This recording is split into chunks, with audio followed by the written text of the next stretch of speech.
अस्सलाम वालेकुम दोस्तों, वेलकम टू ट्रेंड नेटवर्क और मेरा नाम है अम्मार अली अब्बासी।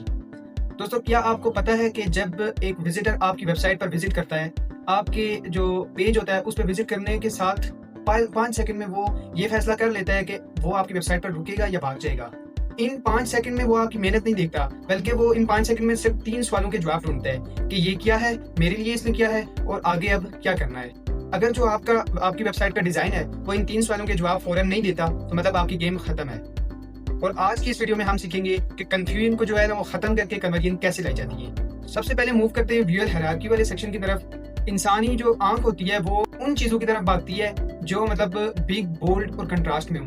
अगर आपका जो हेडलाइन है, CTA है और टेक्स्ट है, इमेजेस हैं, वो सब एक ही साइज की है, तो वो जो यूजर का जो दिमाग होता है वो कंफ्यूज हो जाता है उधर। जैसे आप ये स्क्रीन पर देख सकते हैं, ये जो हीरो सेक्शन में हेडलाइन है, उसके बाद टेक्स्ट है, सिंपल स्पोर्टिंग टेक्स्ट, उसके बाद जो है लास्ट में CTA है। ये ना हो कि आपका जो हेडिंग है और साथ सिंपल टेक्स्ट है और साथ CTA, सबका साइज एक नहीं होना चाहिए। इन सब का साइज अलग अलग होना चाहिए, ताकि जैसे इसका साइज जो क्या कहते हैं हेडलाइन है, इसका साइज मैंने इधर ये रखा है। एक मिनट, आपको मैं यहाँ से चेंज करके बताता हूँ। इस पर क्लिक करेंगे, स्टाइल में जाएंगे और ये टाइपोग्राफी में जाएंगे, तो यहाँ से ये देखें 40 है, मैं इसका अभी 64 कर देता हूँ बड़ा करके साइज। ये देख सकते हैं आप, साइज इसका कितना बड़ा साइज हो गया। और स्पोर्टिंग टेक्स्ट का साइज यहाँ यहीं से जाके आप चेंज कर सकते हैं। इसका मैं कर देता हूँ, या इसका 25 ठीक है। और साथ लास्ट में जो CTA है उसका साइज सबसे डिफरेंट होना चाहिए। इसके भी स्टाइल में जाएंगे और टाइपोग्राफी में जाएंगे और इसका साइज भी तकरीबन हम 30 कर देते हैं, ये देखिए। और साथ इसका एक और काम करते हैं, इसकी जो बॉर्डर रेडियस है इसको इंक्रीज करके 25 पे कर देते हैं, ये देख सकते हैं। यहाँ से जस्ट मैं पब्लिश करूंगा और आपने ये हर सेक्शन के साथ यही करना है। अब देख क्या कहते हैं, यहाँ से जब मैं इस पर क्लिक करता हूँ व्यू करने के लिए, तो ये देख सकते हैं आप साइज कितना इंक्रीज हो गया है और कितना मतलब क्लियर हो गया है। अब देखिए, जो सबसे पहले जो व्यूअर की आंख है वो सीधी हेडलाइन से शुरू होते हुए टेक्स्ट लाइन को पढ़ेगी, उसके बाद लास्ट में जाके CTA पर रुकेगी।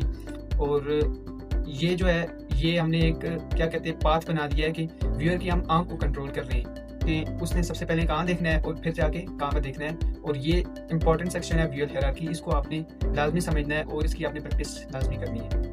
दोस्तों, अब मूव करते हैं कलर सेक्शन की तरफ। कलर रूल्स जो होते हैं 60, 30 और 10, 60x30x10। जो बिगनर होता है वो ये गलती करता है कि वो एक पेज होता है, एक पूरी जो वेबसाइट होती है उसमें बहुत ज्यादा रंगों का इस्तेमाल करता है, जैसे वो कोई सर्कस हो। तो जो प्रोफेशनल होते हैं वो ये काम नहीं करते, बल्कि वो 60x30x10 वाला रूल यूज करते हैं, इधर उस रूल को फॉलो करते हैं। इस रूल के मुताबिक 60x30x10, इस रूल के मुताबिक ये सिस्टम है इधर के। जैसे ये आप मेरी वेबसाइट पहले पूरी स्क्रॉल करके मैं आपको दिखाता हूँ, ये आप देख सकते हैं, ठीक है। अब इसके बाद आते हैं 60 रूल की तरफ।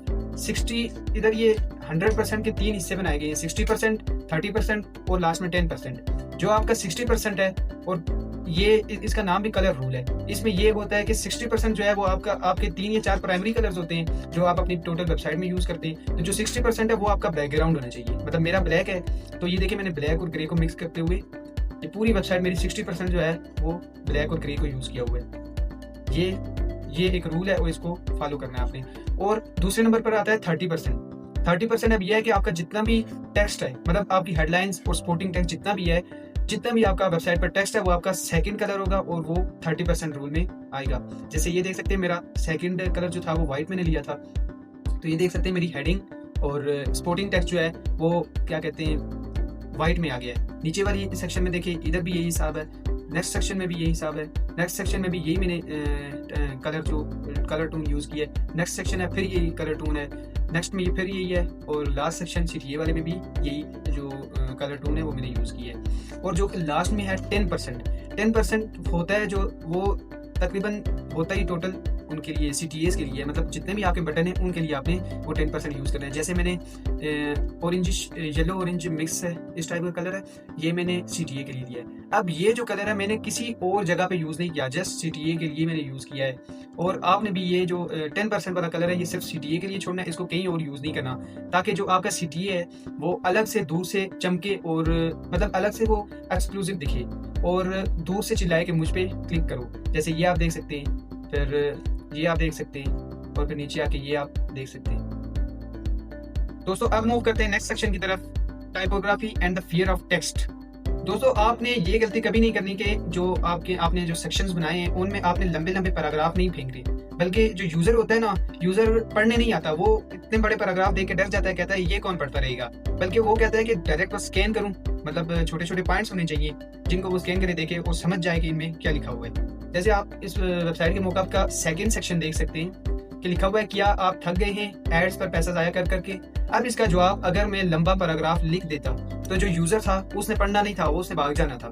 तो उसकी जगह मैंने यहाँ पे यूज किए 3 पॉइंट्स, क्लिक्स आते हैं पर सेल्स नहीं, मतलब यूजर की प्रॉब्लम को नोमिनेट किया है मैंने, लेकिन थ्रू द पॉइंट्स, ये नहीं कि मैंने पूरा एक पैराग्राफ लिखा है, थ्रू द पॉइंट। अब यूजर खाली देखेगा 3 पॉइंट का टच देखेगा, वो इनको भी शायद पूरा ना पड़े, वो इनका हल्का हल्का देखेगा कि हाँ ये प्रॉब्लम मेरी नोमिनेट हो रही है। अगर यहाँ पे मैं पैराग्राफ लिख देता, उसने नहीं पढ़ना था, उसने भाग जाना था। तो इस चीज का भी आपने ख्याल रखना है कि आपने लंबे पैराग्राफ इधर नहीं फेंकने, जस्ट आपने शॉर्ट पॉइंट्स में यूजर को अपनी बात को समझाना है। अब मूव करते हैं स्पेसिंग के सेक्शन की तरफ। जो जितनी भी सस्ती वेबसाइट्स होती हैं वो मतलब क्राउडेड होती हैं, बहुत कचरा भरा होता है, मतलब मिक्सअप किया होता है चीज़ों को, बहुत ज़्यादा चीज़ें मिक्सअप की होती हैं। लेकिन जितनी भी प्रीमियम वेबसाइट है, ब्रांडेड वेबसाइट है, वो अपनी प्रीमियम फील के लिए स्पेसिंग का यूज़ करती है। और स्पेस जो है वो दिमाग को ये सुकून देती है कि ये जो इस वेबसाइट पर आप मौजूद हैं, अगर उसमें स्पेसिंग भी है, अच्छी खासी स्पेसिंग दी हुई है, तो वो आपके दिमाग को ये सुकून देगी कि ये वेबसाइट कोई रियल मतलब क्वालिटी वाली वेबसाइट है, ना कि ये फजूल चीज़।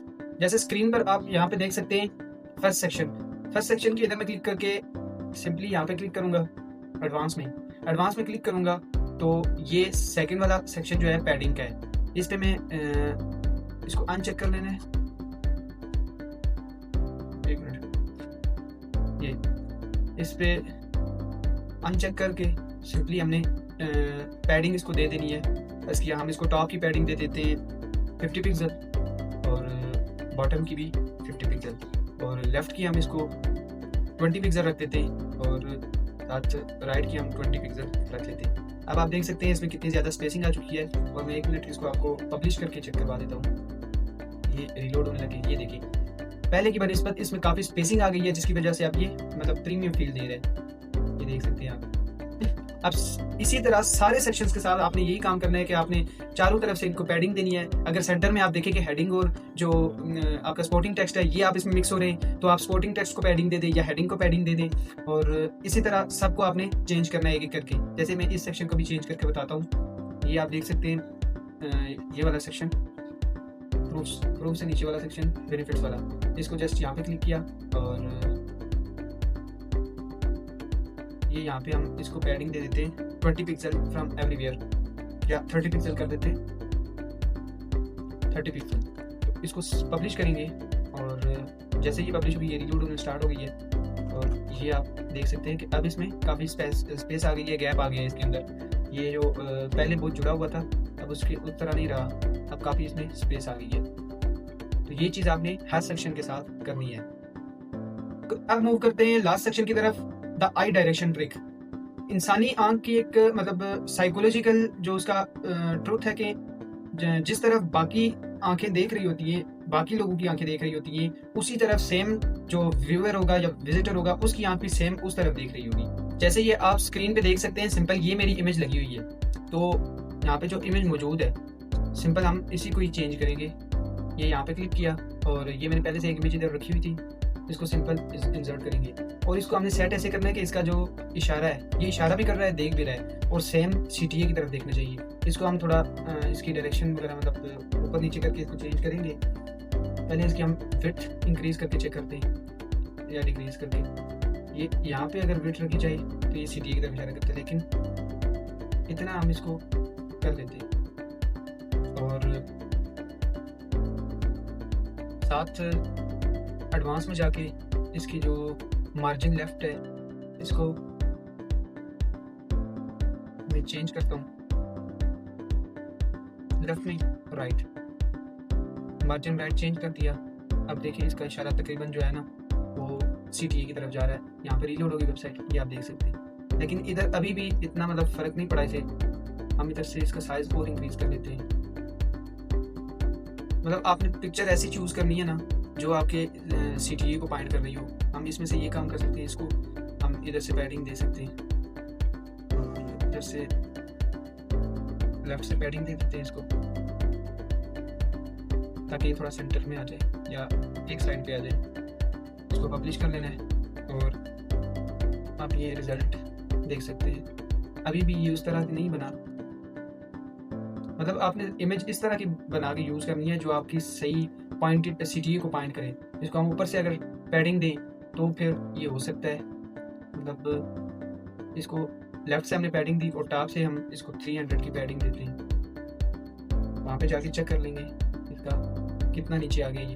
ये तो बहुत ज़्यादा ही कुछ नीचे आ गया। आपने बस इमेज के हिसाब से सेट कर लेना है या CTA के हिसाब से आपने इमेज सेट कर लेनी है। तो दोस्तों ये थे हमारे ऑल सेक्शन, और आपका काम ये है कि सारे सेक्शन को कंप्लीट करके लास्ट में ये देखना है कि ये ऑडिट करना है कि आपका जो सारे जितने भी आपके बटन हैं CTAs हैं उनका स्टाइल सेम है या कलर सेम है, और जितने भी आपकी हेडिंग्स हैं उनकी देखनी है कि आपके फॉन्ट साइज या फॉन्ट फैमिली जो है वो सेम है, और लास्ट में ये कि क्या स्पेसिंग का जो रिदम है वो मैच कर रहा है। तो आज आपने सिर्फ टूल्स नहीं चलाए बल्कि आज आपने सीखा है कि लोग क्लिक क्यों करते हैं। ये जो फर्क है ये एक क्रिएटर और एक मार्केटर में होता है। आज का आपका टास्क ये है कि अपने पेज पर विजुअल हायरार्की फिक्स करें, और साथ ही जो कलर रूल मैंने वीडियो में समझाया है ये आपने सेट करना है, और लास्ट में जो आपने पैडिंग है उसको डबल करना है। जब ये हो जाए तो आपने नीचे कमेंट कर सकते हैं मुझे कि कंप्लीटेड। तो इंशाल्लाह कल की वीडियो में हम सीखेंगे मोबाइल ऑप्टिमाइजेशन, क्योंकि जो 90% ट्रैफिक होती है ना वो मोबाइल से आती है, वहाँ पे गलती की कोई गुंजाइश नहीं होती। तो मिलते हैं नेक्स्ट वीडियो में, तब तक के लिए अल्लाह हाफिज़।